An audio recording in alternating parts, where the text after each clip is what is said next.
we're going to be looking at some common functions for differential equations that you can expect and their domains. So for polynomials, any kind of polynomial, it's going to be negative infinity to infinity. This is their domain side, and this is the function side. The next one is 1 over x minus any constant, and this can be raised to any n power. And this is just going to be from negative infinity to the constant union with the constant to infinity. So that includes everything except the c itself. For this one, we have n root x, and this is going to include 0 to infinity only. ln x is just 0 to infinity, e to the x is negative infinity to infinity, sine x cosine x is just negative infinity to infinity. Now, tangent of x and secant of x are available for all x's except when x is equal to pi over 2k. And this is because, remember, secant is just like 1 over cosine, and that's going to be a cosine at pi over 2 is just 0. You can't have 1 over 0. Something similar for tangent of x, and that's the same logic that's going to apply for cosecant and cotangent, but these are for x except x is equal to pi times k. Now, it's important to be able to extend this table that we have here.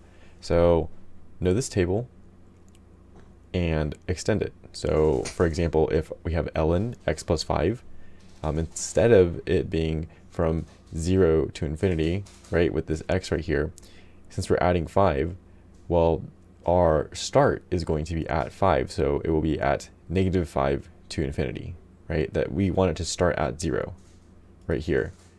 But this is making it start 5 plus. That's why we have to go back 5 for it to be 0. So negative 5 to infinity. Now is where we go over some examples.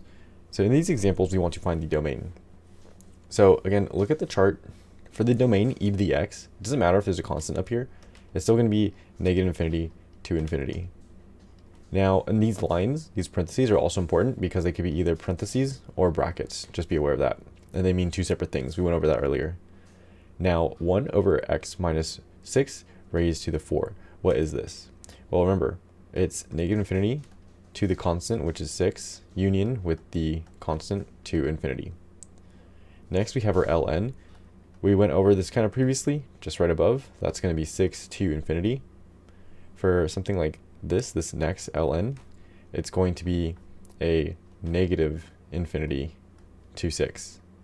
And this is because this one right here, we want it to be 0, and we need our values to be greater than 0 afterwards.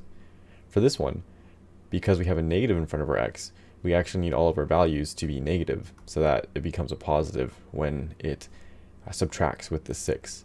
And it goes down to 0, which 6 minus 6 would be 0. Now, this next one, with the roots, we are going to go from 6 to infinity. It's able to touch 6, so we'll have that bracket there.